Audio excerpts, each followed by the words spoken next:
Welcome to the First and Inches podcast, where every play counts and every take hits hard. Right. David is repping the dynasty that is the Kansas City Chiefs.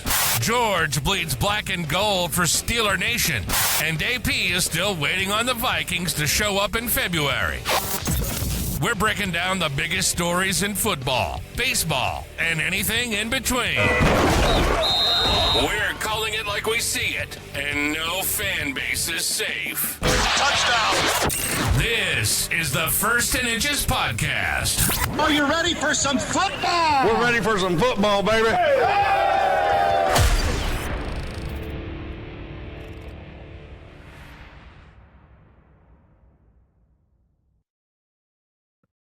What's up? Welcome back to the First and Inches podcast. I am Jorge. I am Hooks. All day AP. What's up, everyone? What's going on? Super Bowl is over. Maybe there's no more drama about freaking Bad Bunny. Yeah.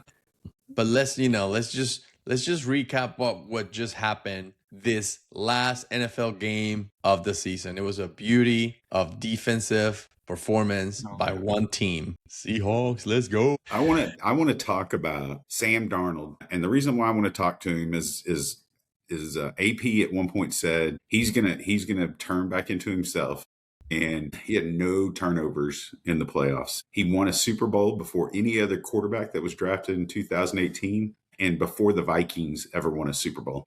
The score was 29-13. I said it was going to be 27-14. Man, it was good Super Bowl for me. I'm happy for Sam Darnold. I was wrong. I thought he would regress. He didn't exactly. He wasn't the MVP, if that's what you're alluding to. Their running back and defense carried him through that game, but he really performed. I'm happy for him. You cannot not be happy for the guy. He's a guy you can get behind. So I've got nothing to argue about. I hope he does it again next year. But it was a very boring Super Bowl. It kind of was. I mean, early on, I think it was like, okay, another field goal and a little bit of yardage and 3 and outs here and that. The Patriots didn't have a first down the whole second quarter and part of the third quarter, I thought. So it was kind of boring. But listen, like, I get it. You're mad because you think he didn't do what he need. He didn't do anything great to win a Super Bowl, but he didn't do anything to lose it. Yeah, he didn't do anything to lose it. Whereas if we look at your Vikings this year, they had good defense, right? Yeah, they were a special teams play away from making the playoffs, literally. Yeah. So what about the play of the quarterback? Do you think the quarterback may have lost them the opportunity to go to the playoffs? Who, the Vikings? The other mistakes? Are you talking about the Vikings? Yeah, the Vikings. Well, yeah, there was. Yeah, they did. Okay, well then maybe a quarterback does make a difference, even if they don't necessarily, put up a bunch of yards and do a lot of things. I'm not arguing. I'm not. But if you guys are trying to get me to take a stance that I'm arguing, I can't argue. I want you to be mad at your Vikings even more so than you are already. I want you to actually tell me how you felt when you knew that you were going to get this. That you knew that you were like, come on, like, tell me your anger thoughts that you had. Dude. You cannot not get mad. You cannot get mad at Sam Darnold or the Vikings. I've already told you guys. I can't. You guys can't rage bait me. I can't. I will try to take that position, but I can't get rage baited. There's not. It makes sense what the Vikings did at the time, what they had the information in front of them. It made sense. And it's not like they just said, poof, be gone. They made an offer to him. That's it. They made very similar financial offer. They just couldn't guarantee him a starting position. They said he was going to go against McCarthy, and they were wrong. But I'm not saying, like, I'm not upset. I was legitimately happy that Sam Darnold got it. So let's be realistic now going forward. What does that mean for Darnold? He cemented his place with a Super Bowl ring, first quarterback from that class, blah, blah, blah. I get it. But what does that mean going forward? Do we think the Seahawks repeat with what they have? I don't know. That defense, I think it's all predicated on that defense, and that it's phenomenal. We talked about it. It was one of the teams I covered earlier in the season when we did when we were doing around the horn for all the NFL, and man, they are forced. What was it they called the 12th man? Remember that back in the day? They're absolutely. It's almost like they've got 12 men on the field with their defense. They are just. You're talking about a guy that was runner-up, very close race in Drake Maye, right, for MVP, and they just dismantled that entire offense. So I think they won, and they got Sam Darnold. You know what I mean? He's a really good quarterback. You can make an argument he's a top 10. If they can, it's all about maintaining that whole aura, if you will. And I think they can. I really do. I don't see any team really beating that defense. Well, okay. So, I mean, they're going to lose players. Walker was the MVP, looked fantastic. It should have been Myers. Myers had 5 field goals, 2 extra points. I mean, he gave the Seahawks points, and he gave the Patriots a need to be able to score. So it was an ugly game. 15 punts. Man, that's crazy. Offensive line from the Patriots just got destroyed, gave up 6 sacks, 3 turnovers. It was a dismantling. And, the last thing I want to say about you say, well, Sam Darnold wasn't that great. Well, that defense for the Patriots had really taken it to Herbert and to CJ Stroud, the first 2 weeks of the playoffs. So that defense was good, and he still threw for a couple hundred yards, threw for a touchdown, no interceptions, and no turnovers in the playoffs. Yep. What do you guys want me to say? What, you want me to get punch the screen? I got nothing. I can't get mad. I'm trying. I just can't. We could sit here and talk about Sam Darnold all podcast. I can't. Somebody get mad. said the Jets finally drafted a Super Bowl winning quarterback. So that's good. Well, what's ahead? What's ahead now in the NFL? What do we have to look forward to now that this game is over? Man, we are 2 weeks away from the combine starting again. So it's not, football doesn't really end. 2 weeks away from the combines, and then the tampering period starts March 9th. So less than a month from now, they're going to be able to try to get free agents. So how does the tampering period work? I've always wondered that. How does that, what's the dynamic with that? Well, they get 2 extra days to talk to the players before they sign them on 3/11. So it's just basically free agency. You just can't sign them until 3/11. The team that they're currently on has 48 hours to negotiate before they go open it up for the rest of the field? No. Right now, the team has up until 3/9, and no other team's supposed to talk to your free agents until March 9th. And then March 9th, the other teams can talk to your players. Got it. So, and then the draft's 4/23. Any chance we can do the combine? Do you guys want to? I decided not to do. Is that what I was going to do? The combine? And I'm just going to go. I'll just go to the draft in Pittsburgh. It should be fun. April shouldn't be too cold either. So I'm going to go and check out and see how it stacks up against the draft last year in Green Bay. I don't know how to get in the tent. I'm still trying to figure out. So anybody has any ideas or any hookups to get me inside the tent? That's what I wanted. Last year I was way outside the tent. So it's in Pittsburgh, you said. So where is it at in Pittsburgh? Is it? I have no idea. It could be. It could be over there in the area above where honestly, I don't know where it could be. Maybe they'll shut down a bridge and have it on one of the bridges or something. That would be cool. Speaking of, that's the best, the most beautiful ballpark in Major League Baseball, PNC Park. Is that what it's still called? I think the name's changed so much, but that with that yellow bridge in the background, fantastic. Yeah, PNC Park is number 1 on my list. Absolutely. Yeah, I would love to see. Adam, you up for going to the draft? It's April 3rd. We got 2.5 months. Yeah, let's go. We'll go live from the NFL draft. Are you going, Hugs? I'm going if you're going. We can talk about it later. That would be fun. You don't have to tell me twice. Yeah. Figure it out, guys. Okay. Well, what? I hate to go back and beat a wounded dog, but what is the situation with the Vikings quarterback going forward then? It's a good question. Kevin O'Connell said organizations fail quarterbacks before quarterbacks fail organizations. JJ McCarthy, we talked about, he sucked for the most part of last year, but he was injured, healthy. So there's 2 moves that I'd like to see them make. Okay. Kirk Cousins most likely is going to be released from the Falcons. Okay. So he's my number 1 that I feel like, let me back this up. Assuming Joe Burrow isn't available, which most likely I don't see in any situation that they'll trade Joe Burrow. So remove that from the equation. The second one's kind of a wild card. Kyler Murray. He's got 2 years. I was looking this up. He's got 2 years left on his deal. And it's it's an insane amount of money. However, if he is released, the Vikings can then sign him to whatever minimum or whatever low dollar contract, and he can come on. So it could be like a reclamation project, a Sam Darnold or a Kirk Cousins, where they're this marginally good quarterback that they elevate to the next level, and Kyler Murray. They could get Kyler Murray, franchise tag him, trade him, actually do it the right way this time in hindsight with the Sam Darnold deal that we've repeatedly talked about. Or conversely, Kirk Cousins comes back and creates, so both situations, you're not selling out JJ McCarthy. He can come in and win it over and be the first round pick that he is. Or there's some really good backup options with the caveat of Kyler Murray. If he does get it and excels under that offense that KOC runs, then they could flip him or re-sign him and it could work out. So those are my two. Again, assuming Joe Burrow isn't available. There's no way Cousins goes back. Oh, yeah. No way. 100%. Yeah. That would be foolish for the Vikings not to take this. Moreover, it'd be even more foolish for Kirk Cousins not to. They didn't end on bad terms. Well, you're saying that he would go back? Oh, yeah. If he's released, I'm saying there's no way he would go back. You don't think Kirk Cousins would come back to the Vikings? Oh, I do. No, I mean, yeah, you think they didn't end on bad terms? They ended in bad enough terms, in my opinion. No.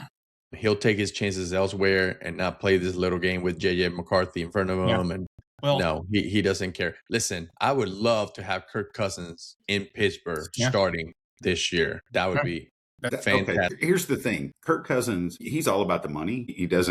But he is not going to go and say, hey, if you can't beat out 9, then you're going to be our backup. He's not going. There's at least 10 teams that need a starting quarterback. He is not going to go to somewhere where they're like, hey, I disagree. You got to compete. I disagree. We shall see. It's right around the corner. So we'll see how it all shakes out. Yeah, I put my money in him not going to Minnesota no matter what. Yeah, 100%. You're wrong. So wrong.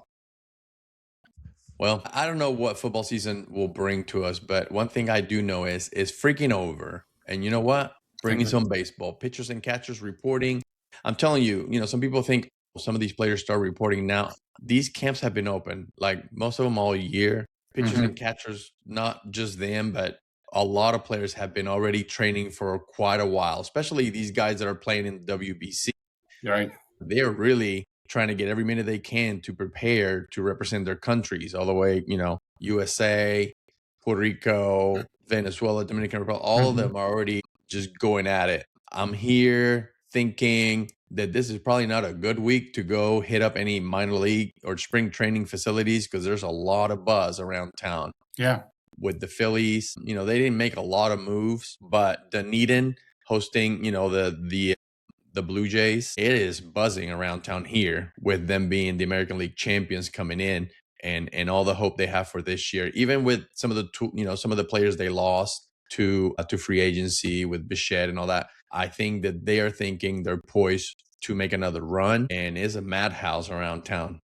When the WBC teams start doing exhibition games, Canada's coming to Dunedin to play the Blue Jays. So that's going to be crazy. I think I want to get a ticket just because of how crazy it's going to be around town. So it should be fun. But yeah, spring training is here, man. Yeah, the World Baseball Classic, man, it is so much fun. Just the energy it brings. It makes relevant baseball so early on. I enjoy it immensely. And I think it's a really good product that all of the teams run up. Really good product. So I can't be more excited. You're right. And the guys are there early too. Like you just said, the position players are usually a week behind the pitchers and catchers, and they're there early too, to get prepped for the World Baseball Classic. There is always that little, there was Nick Lodolo, one of the Reds starting pitchers. There was a lot of talk about him joining Team USA. And, Terry Francona made a great point. He's like, I'm not telling you against it. He's like, I'm simply saying that you could leave millions on the line. He's like, something to consider. Because if you do play and you do get injured, especially a guy that's about to go into free agency like Nick Lodolo, you blow out your arm, shoulder, or whatever, it could cost you millions. So that's the unfortunate thing about the World Baseball Classic, which I understand because we saw what happened to Edwin Diaz, right? And it's a freak injury. But when you're playing that relevant, high energy baseball so early on, and Jorge, you play ball a lot, them going from this casual slowly ramping up off the off season during spring training to, full send, September, October baseball, we've seen it. It can cause some injuries. Well, if you build your roster well enough to where every guy can get hurt for part of the year, like the Dodgers do, you should be all right. Yeah, that was actually we're talking about these pitchers, and we've got a decent catcher in Will Smith that reported, and then the Dodgers. I mean, like Yoshi, Snell, Glasnow, Otani, Sasaki. And then we got 3 more starting pitchers, Ryan Rivers, Gavin Stone, Sheehan. And man, that bullpen with Diaz and Gratterall coming back, Treinen coming back. Man, it is, I bet you as a manager that Dave Roberts just like is in love watching that team throw the ball around today and yesterday and tomorrow. So much talent. It is. It's wild. So much money. So much talent. Crazy time.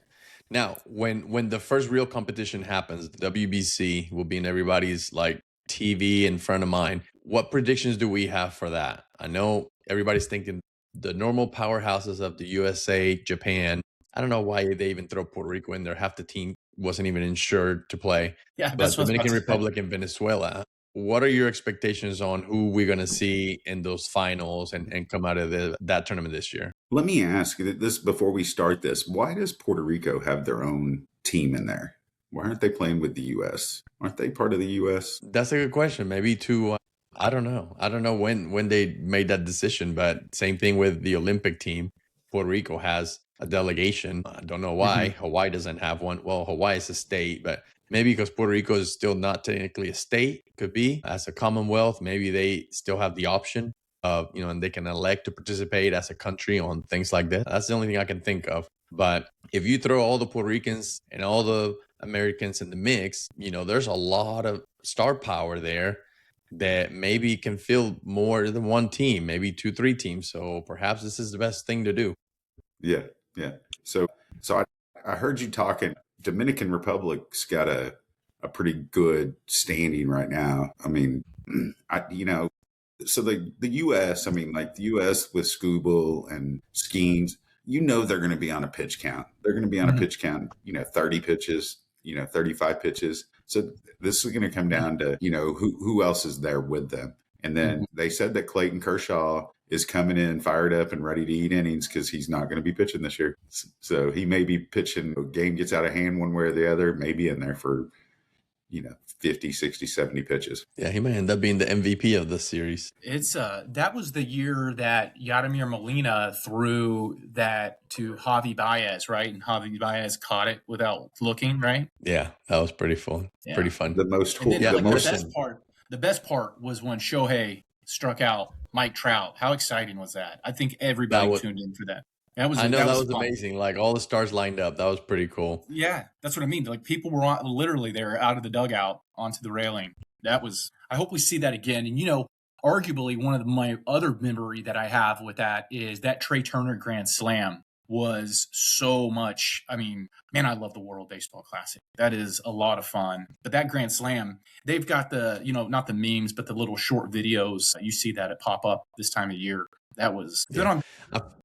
I feel like there were more games played in Miami last year, so I was able to see a lot more than they will this year. We have the one series in Puerto Rico, and then some other, kind of happening before they get to Miami. So it's going to be interesting. But yeah, the Dominican Republic infielders, Junior Caminero, Vlad Guerrero Jr., Manny Machado, Ketel Marte, Geraldo Perdomo, which I don't know if you guys realize that I commented on one of those videos from, I forgot who was, Arenado or somebody fielding, and I commented that he looked like me, which kind of does. He styles his game after mine. And Geraldo Perdomo liked our comment. I don't know if you saw that. Oh, nice. That was the Geraldo Perdomo. That's pretty cool.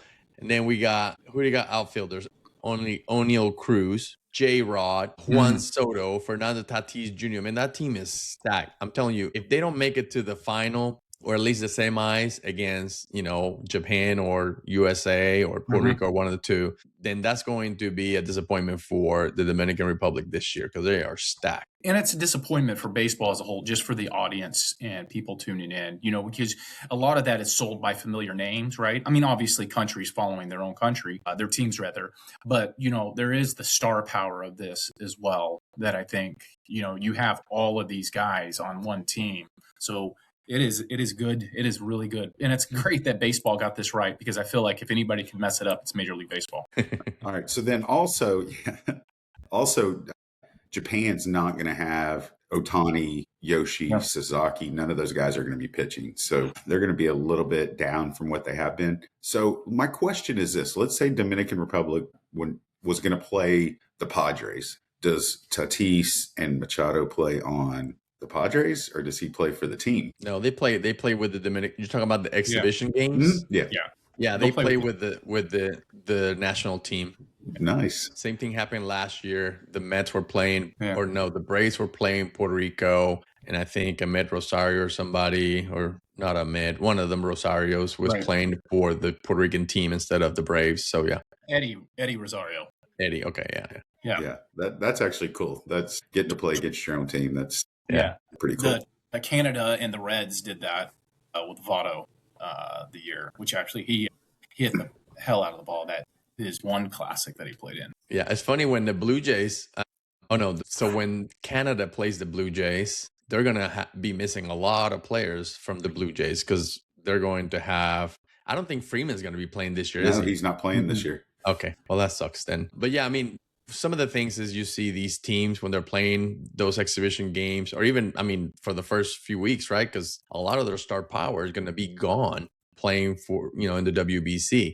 So the Blue Jays are going to be missing a ton of players. Who else is heavy? You see, the Yankees will have a couple players gone. But yeah, I mean, the Blue Jays are going to be missing a lot of players. And there's a few teams, too, that are going to be missing a lot of players during the spring training. So it's more about keeping an eye on the arms and then kind of seeing what utility man you have that you can move around during spring training and maybe call up, for the 40-man roster or 25-man roster later on. But yeah, they're going to have to watch and see some of these players playing on another team, not at their spring training facility. I just looked it up. I wasn't sure. The Astros have the most with 13. 13. That's a lot, man. That's a ton. I mean, you've got a 40-man roster, which is not all the guys from the 40-man roster, right? We know that. But still, I mean, you have 80 guys in camp, and 13 are allocated to the and also depending on how far you make that run on it, it also can mess with the development or of the team, not the player, but the team, right? Like it messes up that whole entire thing. And also, you want a lot of reps, but Hooks made a good point where you're not throwing a lot of innings on an arm. Do they get the proper buildup to start the season?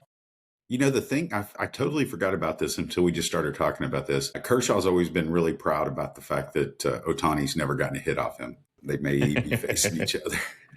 So he may have to go back and delete all those conversations. So we're looking forward to baseball. What do we think about the top second baseman MLB right now? Right. I could start it off. I think everybody knows Marte is the first guy. But the other guy I have, Marcus Semien. I think he had an off year offensively, but he's up there for me. He's not probably my number 5. I'll just throw out not a random guy here, but Jazz Chisholm. He's pretty exciting. And another guy I'll add is the Cubs, Nico Horner. So those are my top second basemen. I don't know how that compares to you guys, but again, you got to remove Marte from it. He's so much better than everybody else. I agree. I kind of only had 3 and you named them all. I think Chisholm is just clutch. Like he gives you serviceable defense and he'll make some good plays that other second basemen may not be able to because of his athleticism. But the dude is like clutch, man, when it comes to plate discipline. Semien, I hope he has a really big year because the Mets are going to need everything from him to be able to make that push to the playoffs this year. I think losing, Polar Bear is a bigger thing than people are making it out to be. And then, yeah, I agree. Marte, though, I don't know. I mean, he needs to make sure that he continues to be productive because sometimes you go from that high and that confidence to kind of like changing the way you approach everything, your plate approach, and then before you know it, you're hitting 240. So he needs to keep an eye on that. So I gave y'all a chance. You swung and missed Tommy Edmonds. Oh my God. Top second baseman. We know why. Yeah. We're talking about regular season, not postseason. Yeah. There's It's funny that you said the 240 comment because really that's, probably not that bad of a batting average nowadays. But sorry, go ahead. Yeah, no doubt. And then the one of you guys, I feel like you kind of missed. Brendan Donovan is one that's, that I feel like's up there, and I'm not going to mention the last guy on my list. He's trash can guy. He moved out to left field a lot. That's why I took him out. He was playing a lot of left field last year. So he's a piece of crap. I'm not even going to say his name. You're welcome on our show. He can't see his chest. So do you have him on your top 5 for left field? Let's talk about left field. I got a top 5. I get the first one on left field. Okay, go for it. Juan Soto. Just moved to left field. Juan Soto, number 1. Yeah. Here's my guy, Riley Green for Detroit. He is an absolute savage. That guy he's a good player. He's going to be a great player for a long time. Ran out there in Boston is another guy I threw in there. And here's my guy. Listen, this is the guy for it that I think is going to be better than Riley Green. Wyatt Langford for Texas. He's not right now, but he's going to be the guy he's going to be the cornerstone left fielder. He's that good. I think this is going to be a huge year for him. Hold up now, because Langford, he's in his third year coming in, so he's got. But he missed a lot from his first year. He got injured. Yeah. So I think he profiles really well. He was the 3rd overall pick, I think he was, that year in the draft. I got to look it up. Yeah, that guy's fast, and he covers a lot of ground out there in left field. So I agree. Langford's going to be pretty good. I agree with you, Riley Green. I think his birthday is September 28th. He's a Libra and birthday twin to my man, Rob Lee from Rob Lee's Barbershop. Oh, yeah. So this was his second year that he's played. He had a 5.6 WAR and hit 22 bombs and played absolutely great defense. And like you said, he's fast too. So, Wyatt Langford. I hope to see a lot more stealing this year. But listen, I'm not going to put Juan Soto on top anything when it comes to defense. I don't care where you put him. Right. All right. So the one that I hate saying, there's 2 former Dodgers, Bellinger, obviously, and Yordan Alvarez. That it's hard to say it, but yeah, those 2 guys would definitely fit in nice in the left field for the Dodgers. We'll see how it plays out this year. All right. I want to Ian Happ. There's also go Cubs. There's also I love talking about this. I could talk baseball podcasts all year long. Jackson Churio, also from Milwaukee. He came up as a shortstop, believe it or not, and he's performing really well too. So he's not my top 5, but he's somebody to keep an eye on this year. Nice. Okay, before we go to our chump of the week, I want to make sure that we say happy birthday to Adam. AP Thanks, turned 44 years old. Yeah, 44 yesterday. Happy birthday. Thank you. AP. Thank you, sir. I appreciate it.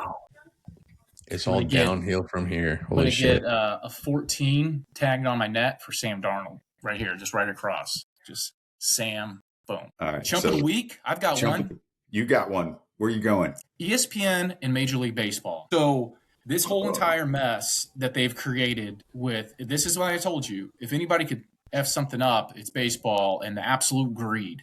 Well, like with it's not like the NFL is absolved from that.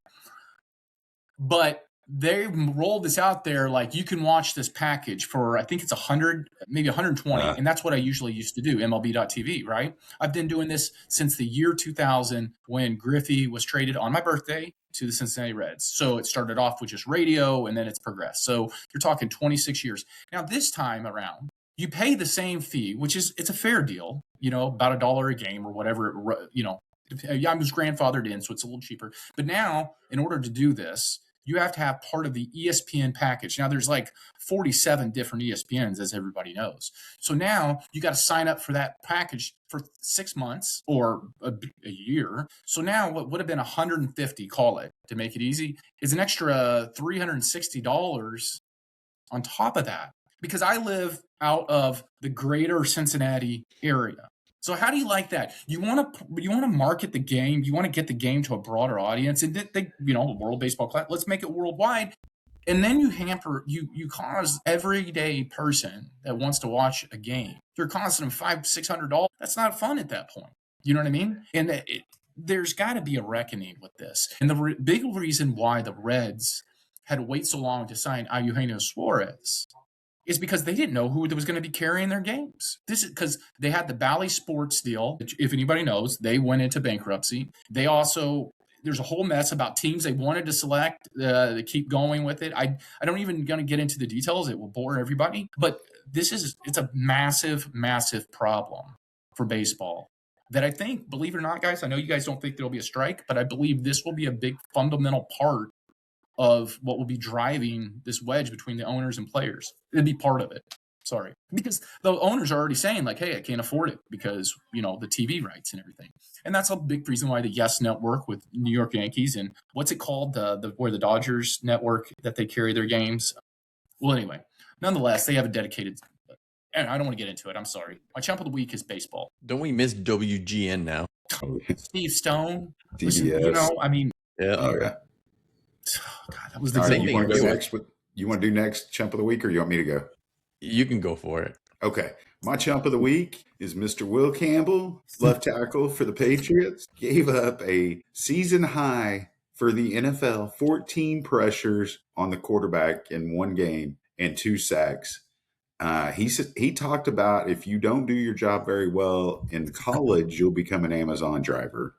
He keeps that up. He's going to be an Amazon driver pretty quickly. Yeah. Little short arm guy, fourth pick in the NFL draft. And they say his short arms don't really impact it, but man, I remember them talking about that. And then Andrew Whitworth, the great offensive tackle, he said he's trying to block like he's one of those guys that are just a brick wall, and he's not that kind of guy. And we saw him get pushed back. No one was trying to get around him. They just ran straight through him. So definitely had a bad last game of the season. So that's my chump of the week. Somebody said, don't get mad at him. He didn't do nothing. My chump of the week, Carlos Mendoza. Why did he go to the Dominican Republic and drink a little too much, whatever they drink over there, and tell Juan Soto that it's okay to go play left field this year? Why? The dude was the worst right fielder in the league last year. Now you're going to give him 20% more tries in left field? Ridiculous. Carlos Mendoza, why do you even do that? Why we even get rid of Nimmo? I mean, at this point, anybody else in the roster, outfielders, should be in left field before Juan Soto. He's the last guy that we need out there. So I'm not going to blame Juan for being sucky at outfield, at defense. I'm going to blame Carlos Mendoza for enabling that fool. Yeah, that's a good point when you talk about the more chances he's going to get out there, and it will expose him. And I wonder if that's the kind of gets into his head, and maybe will impact his back, because the guy's top 5 hitter in all of baseball. Has been since he came up. But does that impact our wins and losses? Yeah, it's going to impact our wins and losses. What it's going to impact. I'm telling you right now. Before I let you go, I want to let you guys know and remind you who the NXT champion is. Oh, yeah. Say his name and he'll appear. I believe in Joe Hendry. Until next week, everybody, follow us on all the socials. Find us on YouTube, your favorite podcast app. Interact with us on Instagram. And as always, on your favorite, on your website, firstandinches.com or firstandinchespodcast.com. Until next week, guys, take it easy. Let's start watching some baseball progression. Forget about football and bad. Let's talk about that next podcast and some things, politics and religion. So that's going to be our bridge next podcast. Yeah, my next job, I'm going to be a bush. See you guys. Thanks.